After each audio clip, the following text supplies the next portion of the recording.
Jay here, welcome to Miles Memories Weekly, episode 213. Miles Memories is a show about nothing and is filmed in front of a live studio audience. This is a show where I talk about painting, modeling, and wargame experiences from the week. Now you might be thinking to yourself, Jay, you put out 3 DVDs a week. Oh, could I possibly have more to say? Well, I do, and here goes.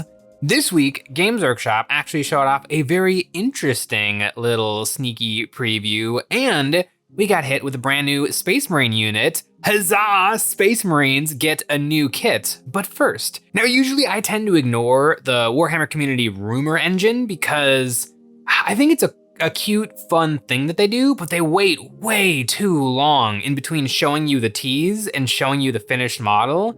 Like if it was a couple of weeks before, or maybe the week before, so that you could really be like, ooh, a little purity sealy looking thing, I bet that's X, Y, or Z, then it would be fun. But like literally they showed off a tiny little bit of like Necron something, and then 2 years later, we got to see that it was not the Transcendent Catan, it was the Necron Overlord with the Translocation Shroud. Who's gonna be on the hook for 2 years and still be excited?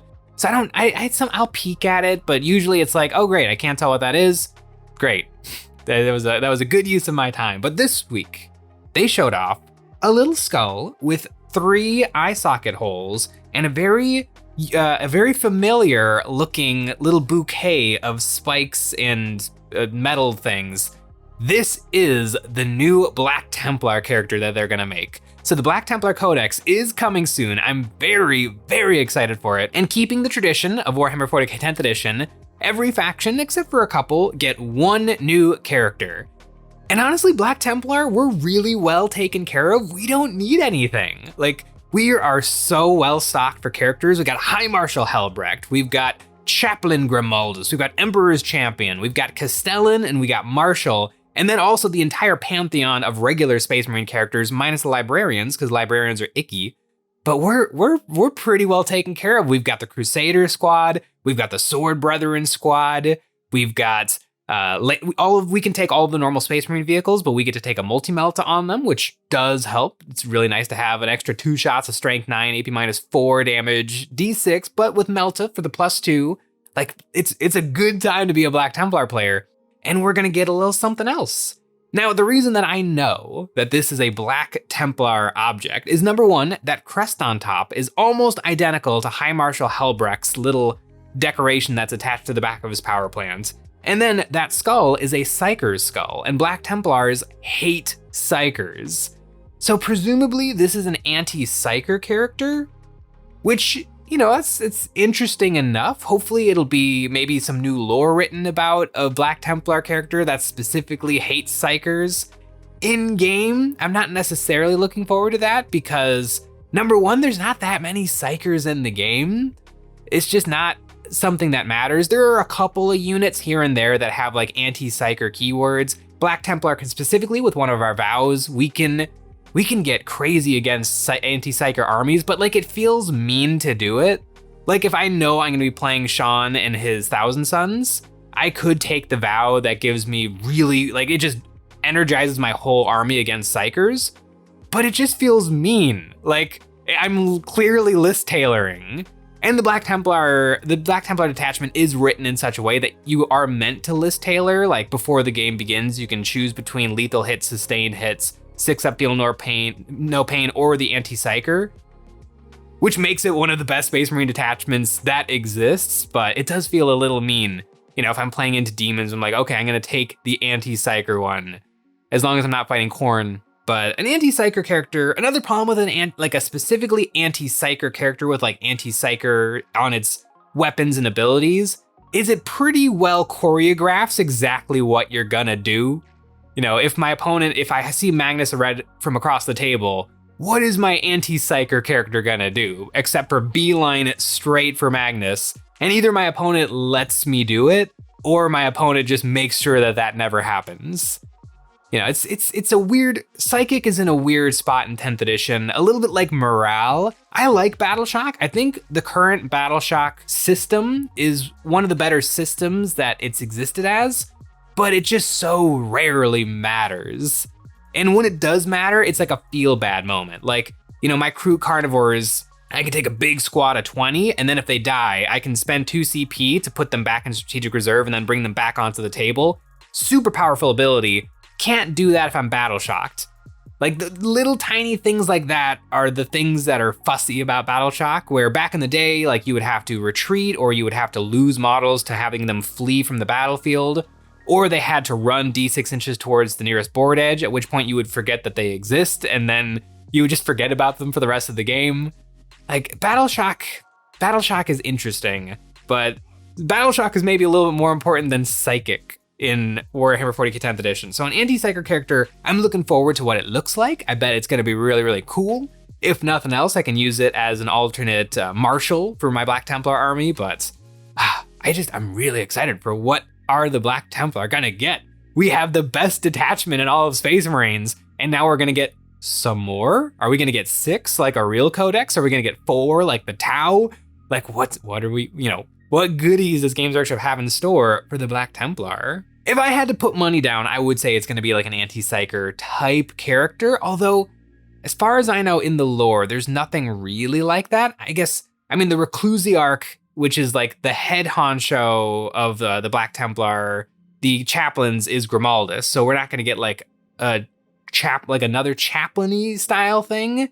Maybe, what's like a chaplain in training? The Judiciar. I used to call them Justicars because I liked all of those hard consonants and made them feel like a scarier guy, but they're Judiciars.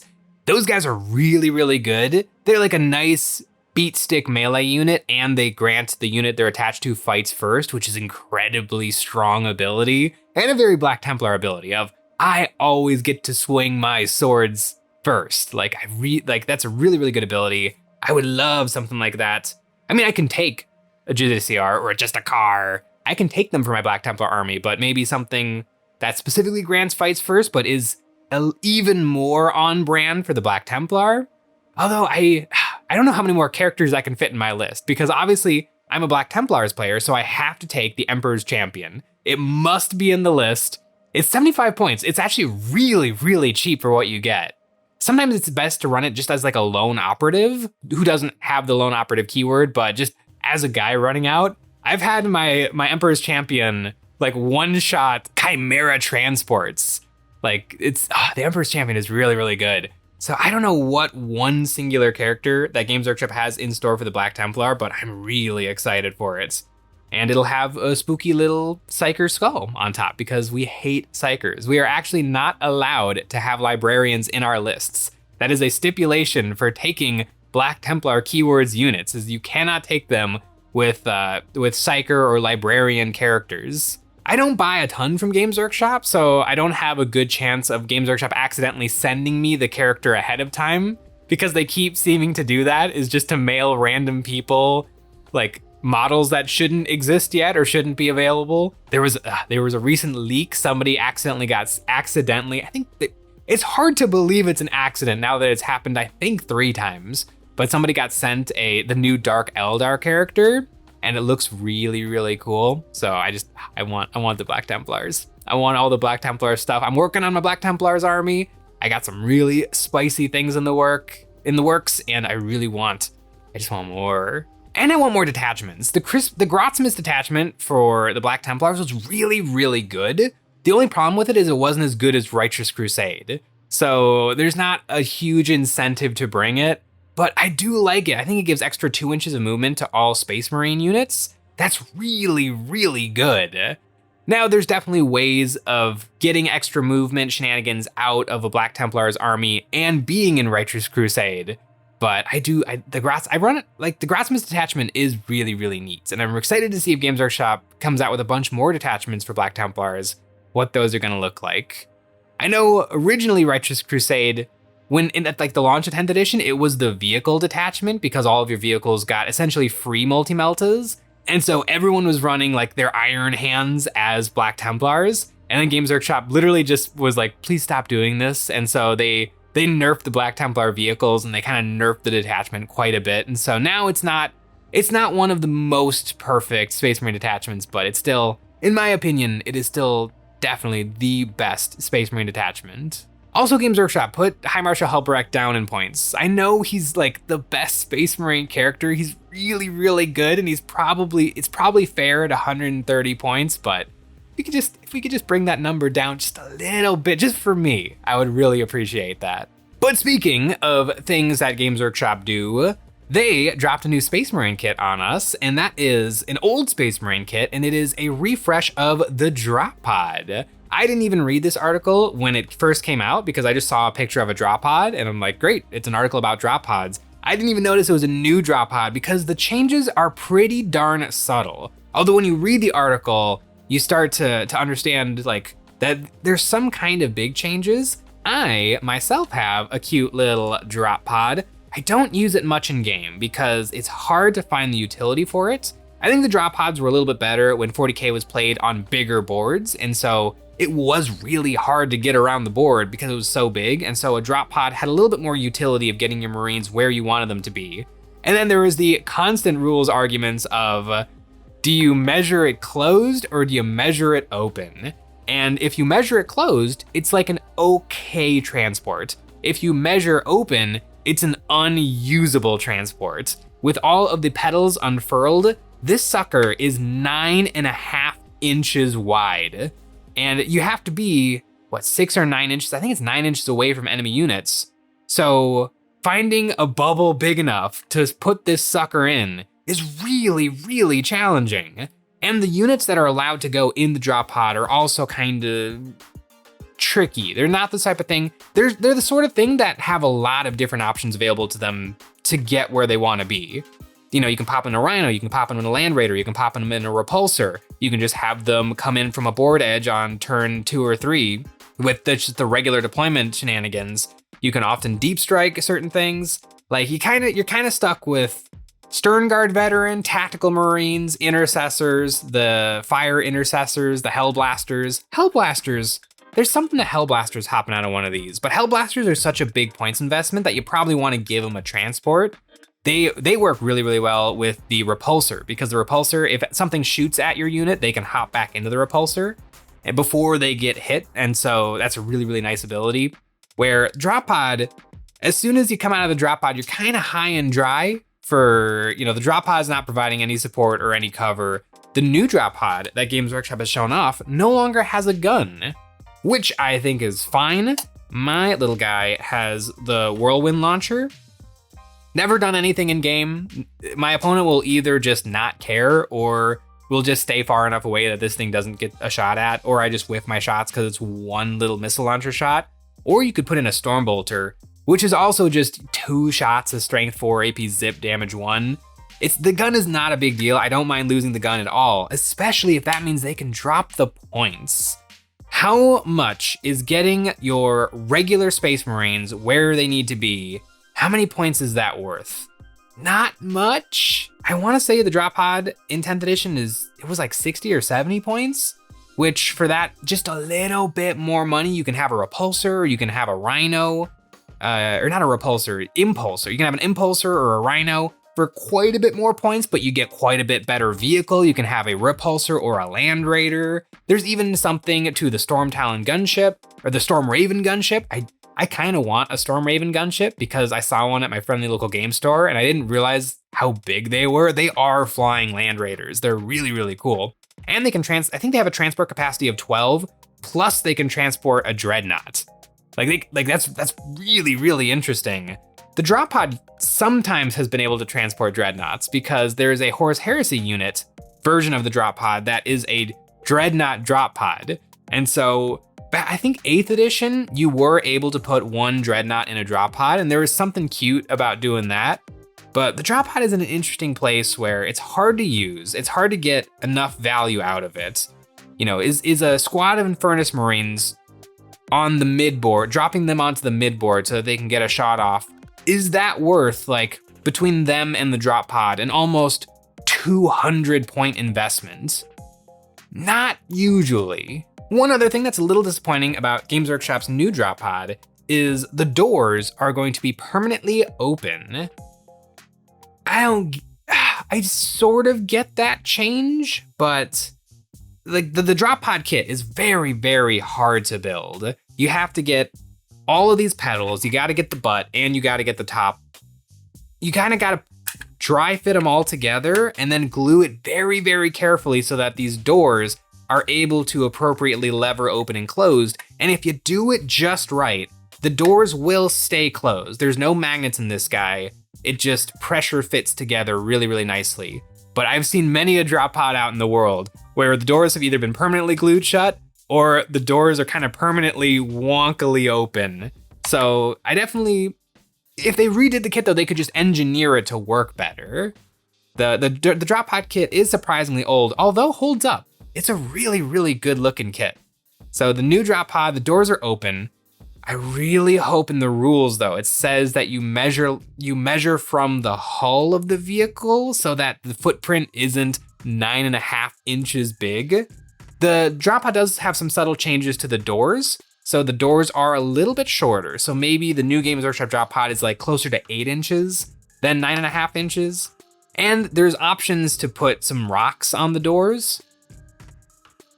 I don't really get that change. I don't get why they needed to put some rocks. I guess so it sits a little bit more flush against the table and you can have an easier time putting your bases onto the drop pod so they don't have so much wobbly model syndrome. But I don't know, these doors are they're pretty subtle. And they're even tapered just a little bit. You can easily put some models onto this. So I don't know about that change. It just seems a little fussy, and it's gonna be really annoying if I'm transporting them to and from the friendly local game store, if I have to transport them open. It already is a pretty chunky little thing. The drop pod is though really, really wonderfully iconic for the Space Marines. And it's a really cool thematic thing for your Marines to drop onto the battlefield in a drop pod. And if they were cheap as chips, it would be really, really nice. Games Workshop does have to be careful because some things having deep strike would be way too good. Like if eradicators could just hop out of this sucker and then melt to something within melter range, that would be OP. Like it would just break the game. But like it's not that big a deal if Sternguard Veteran drop out of the sky and start doing some stuff. Maybe that's just being very specific of what is allowed to go in the drop pod or what's not allowed to go in the drop pod. Maybe that's even some different points profiles if something is taken with the drop pod or not with the drop pod. You know, Infernus Marine should maybe cost a little, their drop pod almost should cost more than the regular Intercessor drop pod. I don't know how cheap you can get it. It's gonna be a double kit. So they're putting 2 drop pods in each box. So it's probably gonna be like $100 to get you 2 drop pods. Then are they gonna be pointed in game like 40 points? I may or may not be putting together some Kroot, and I just put together the Krootox Rider, which is a $45 box. In game, 30 points. Technically, if you take 1 solo, it's 45 points, and then if you take 2, it's 60 points, 30 each. But it's the prices shouldn't go that much higher than the points cost on the table, because a 2,000 point army is not necessarily supposed to cost $2,000. Just, you know, and that shouldn't happen. That's not how the world should be. If I wanted to add some drop pods to my army, which I kind of do, I've got one little cutie, and it's always fun to play around with the drop pod, especially if you want to like drop pod in your whole army. There could be some fun. Technically, you're only allowed to put 500 points in strategic reserve, but you handshake it with your opponent. He lets you do it, and you drop pod your stuff, and you have a very thematic game of 40K.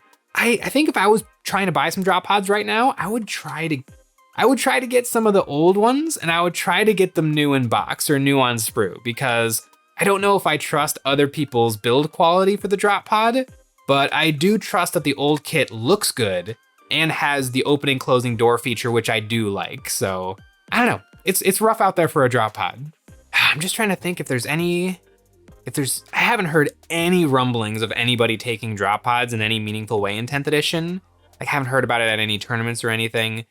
Is there any Space Marine unit that is slipping my mind right now that will pair really nicely with the drop pod? A lot of the Phobos units that could go in this have really good infiltrator scout rules, so they don't need any sort of a transport.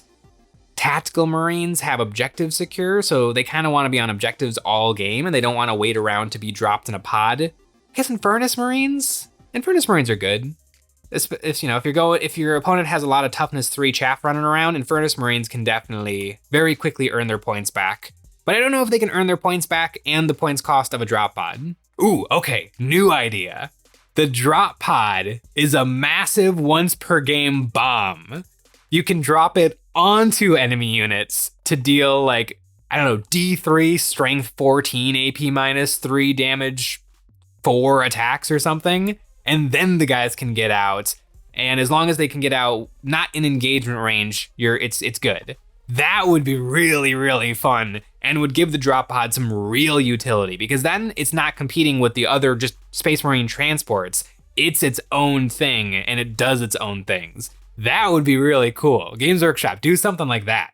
But yeah, if it's just a transport 12 without any guns or any ability to move, it's not very good. Also, just on a 33 by 60 board, or a 40 by 60 board, it's 44 by 60 inches. It took me a while to get there, but that's a pretty small board for 40k at 2,000 points to be played on. So really, transports aren't that big a deal in general. So I think Games Workshop, they definitely, the drop pod is definitely a tricky thing to get right, but we'll see what happens when it gets some rules. I'm really hoping for that one-time bomb type unit that can, although they did just take from the game, some units had the ability to rapid ingress 3 inches away from enemy models, and they just bumped it to 6 inches away from enemy models. And so presumably Games Workshop knows letting things deep strike wherever they want is a problematic thing to give to Space Marine players. But I don't know, just give it back to us. But we have to spend a bunch of points on a drop pod. Maybe then it becomes fair. I would like to think of like one just really good unit to throw in a drop pod.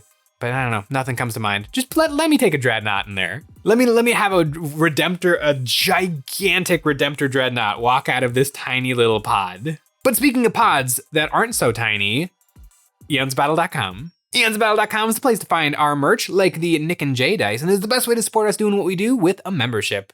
Each month, members get a credit that they can use on our new monthly terrain packs or any previous pack we have ever made. This April, we're going hard into skirmish fantasy warfare with 3 themes. The Mythical Forest, a set of fantastical trees held aloft by otherworldly levitating stones and waterfalls with the power of life. The Eternal Graveyard, a desolate shrine to the forces of death. Macabre headstones piled against the last remnants of a long-forgotten cemetery. And the Cannibal Camp, a ramshackle encampment where the marauders can divide up their spoils and cook up their victims. These sets are designed with storytelling in mind and they're the right size and shape for games to spearhead. You can match your theme to your army, making your beloved collection look good while dominating the battlefield.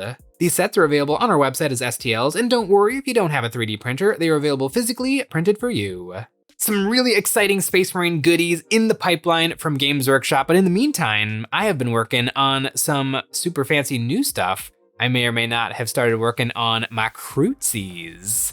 Oh, and I got some fun stuff going on with my Crootsies. I'm planning on heading to the game store later to pick up some fancy new paint for my Crootsies. I'm probably gonna go paint my Kroot right now. Thanks for watching.